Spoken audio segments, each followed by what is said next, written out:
Welcome to Travel Studies, UGC HRDC Sambalpur University. In today's module, we'll deal with tribal children and childhood.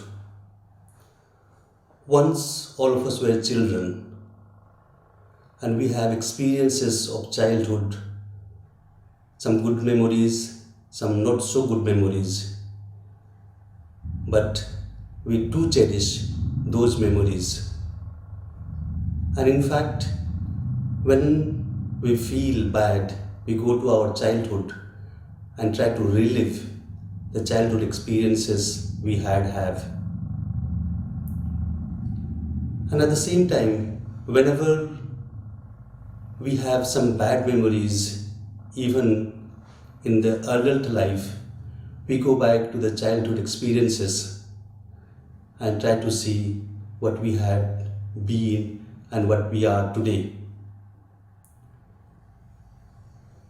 Children act, think, and do things differently than adults. They are, in a way, different people altogether because of their age, because of their thinking pattern, acting pattern, and they are always lovable in a sense, sociologically they are lovable. Yet, when it comes to children and childhood studies, there are very few studies done on them. There are some studies done pertaining to their health care or education. But beyond that, not much studies have been done. That's why in 2002, Hirschfeld wrote an article, "Why don't anthropologists like children?" and where he narrates many things why anthropologists have lost the opportunities to do serious research on children and childhood. And when we think of, let's say, childhood experiences, we have our own childhood experiences, but when we do serious studies, we find there are lacunae in them. There are various sociological and anthropological studies on various people, but those authors just missed out children and their childhood. When it comes to defining who are children, then one of the famous examples would be Hindi, where United Nations, on its Convention on the Rights of the Child in 1989, they defined children are human beings below the age of 18 years. And most of the countries in the world adhered to this definition and also adhered to this convention. That means they are ready to do things for children's growth and development. Yet, children are negatively defined. They are defined as not knowing, less human beings, not yet human beings, and so on. They are always defined negatively. They are not seen as fully grown human beings in the society. And because of these understanding and definitions, children have been neglected in the society. Not only society, but also in the academic life, researches have not been done on them much. There are a few research done on them, especially few authors to mention here. Margaret Mead in 1928, she came up with the work Coming of Age in Samoa, where she studied Manus of New Guinea, and there she concluded that children are born clean. The culture of the place conditions them, and they are conditioned by the culture. The second author we could refer to is Felipe Ayres.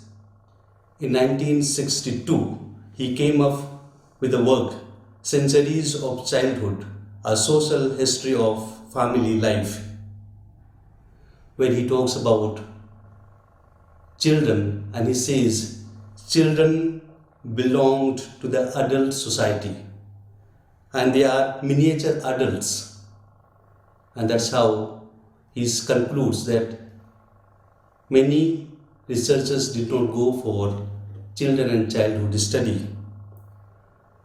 Later on, David Lancy in 1996, he comes out with the concept of mother ground, and he says children learn when they are at home, when with their mothers. And he also concludes that the enculturation process begins at home with the care and concern family people give. Another author could be referred here is Neil Postman. In 1994, he says that the new adulthood by definition excluded children, and that's how, as I said, children were neglected. Now let's try to understand tribal children and childhood. And to understand tribal children, we need to understand tribals themselves. Tribal culture, tribal economy, tribal household, and these understanding will help us to understand tribal children and childhood. Tribals constitute 8.6% of population in India according to the census 2011. They are all over India except Haryana and Punjab states and union territories of Chandigarh, Delhi and Pondicherry. They are unfortunately become synonyms of illiteracy, poverty, backwardness and social isolation and superstition. Tribals are made to feel inferior. Their cultures are degraded. Their values are rejected as old. They believe demonized, rites and symbols ridiculed, and religions are treated as superstitions and sorcery. And that's how a tribal intellectual says that intellectual world has not done justice to the tribals. They call them illiterate, rough, rude, savage, wild, jungly, half-naked, etc. But this is not true. This is unfair to the tribal people. And that's why tribal children and childhood differs from others. And that's why we are trying to understand tribal children and childhood. One of the things which we need to understand, as Professor Deepak Kumar Behera understands, he's a well-known anthropologist who has done a lot of work in this field. He says, tribal children often integrate work, play and school, moving back and forth between child and adult-centered worlds in more flexible pattern than those allowed by the disciplinary regimes imposed on non-tribal children with driving parents. And this gives a hint how to understand tribal children. They are not bound by rules and regulations and disciplines. When it comes to enculturation process of children, especially tribal children, for them there is no specific process, but they live in the society and they observe parents and other elders and others in the society and learn whatever they could. And while learning things, normally they do not question why things are done in a particular manner, but they simply observe and absorb them in their life. For them, things are done in a particular manner, thus their culture, thus their process of enculturation. And by not questioning what has been done in the society, they learn many things. And when it comes to enculturation process in the later years, especially these days, when most of the tribal children go to school, they learn different things in the schools, especially in foreign language, because tribals have their own languages, but the school instructions are in different languages. And they learn many things, and in the process they also get enculturated in others' culture, and they learn and come back home, and they also try to share same learning from the school with their parents and with their tribesmen. And that's how when we talk of enculturation process, it is both ways. They have their own enculturation process, as well as whenever they go out and learn certain things, that also makes another process of enculturation within the same society. However, it is better to note few things when it comes to enculturation process. There are certain tribes where specific processes were there in the past. When we talk of Urao tribes, they had Dhumkudia, where respected elders were teaching them how to behave in the society, how to go about in life, and there was a kind of formal process for them to get into the society and know about the society and how to behave in the society. Similarly, Marias had Gotun, and there also the same process was there, that some respected elders came and taught them, especially in the evening hours and nights, so that they are well enculturated in the society's culture. When it comes to the role of tribal children in the society, they are also children, but they are different from others in terms of especially the contribution to the household economy. They are sons and daughters, as well as they are also breadwinners for the family. And that's how we need to understand that from the very childhood, the role becomes multiple than other children.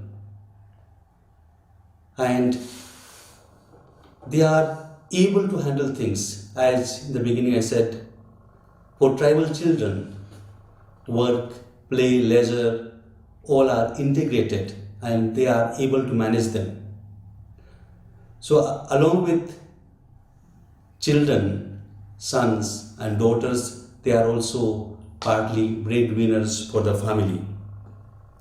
Their role also is as a social agent, because once they go to their schools, once they are exposed to the outside world, they come back and they educate directly, indirectly, parents and the fellow tribe people that things have changed already, and they try to give them a new outlook into life. When we talk specifically to the household economy and children's contribution, tribal children, as they grow up and when they are able to do some household work, they are taken as a kind of adult people. They are expected to work for the family, and that's how this is one of the major difference.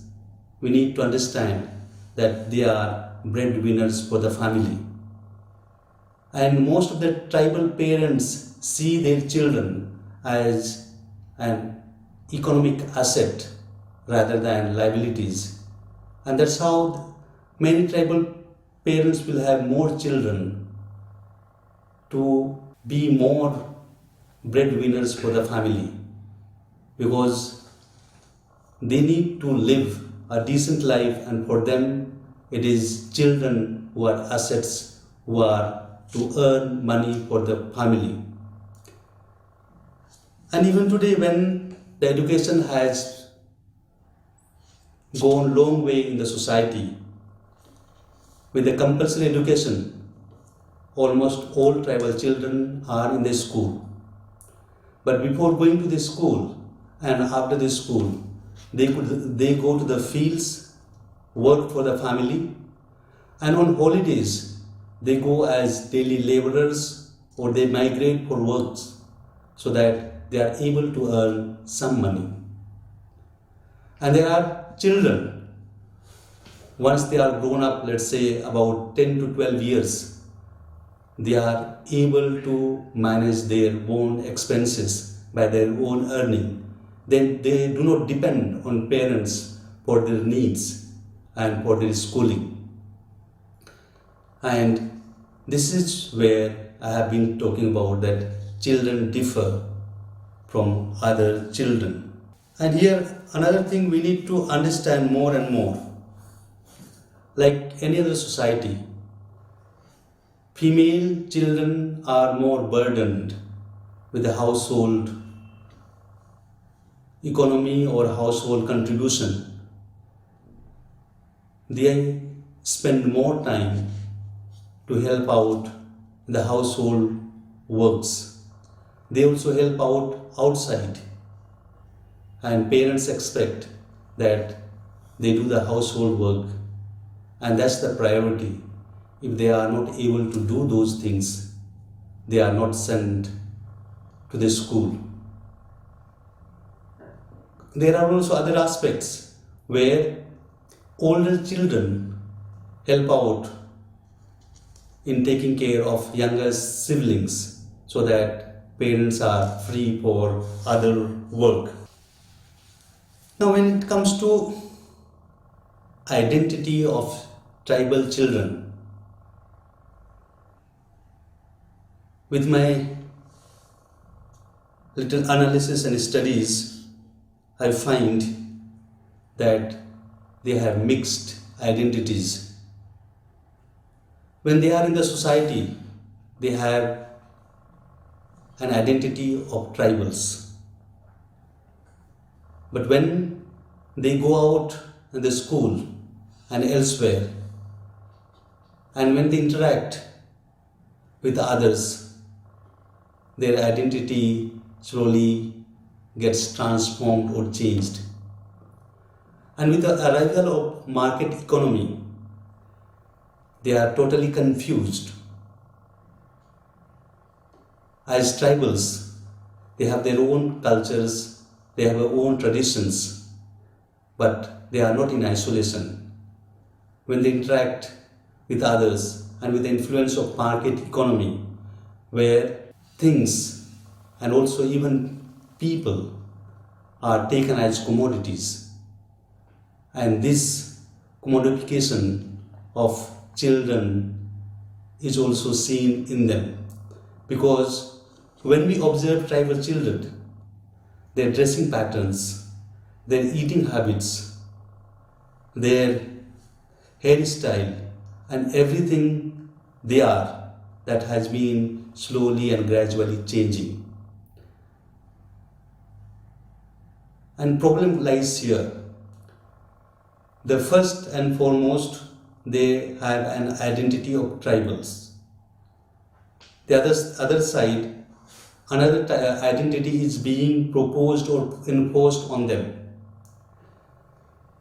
And this is very vivid when it comes to household work. Many tribal children, because of their exposure, because of their new understanding, because of the market forces, they are not willing to work in the fields. They are not willing to help out parents. They are not willing to earn for themselves. And here comes the confusion of their own identity, because parents would say that they, as children, helped out in their parents' household work, but today even tribal children are not helping them out. And finally, let's conclude saying children are our future and their future depends on the present.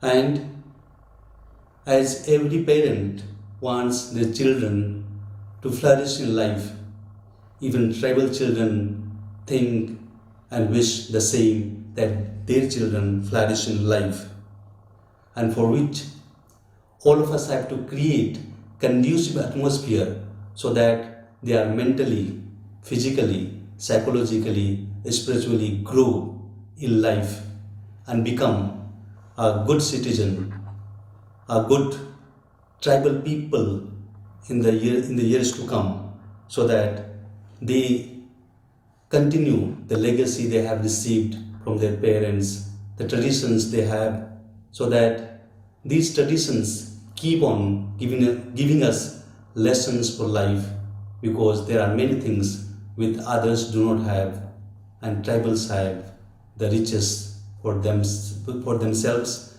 and to share with the outside world. Thank you very much.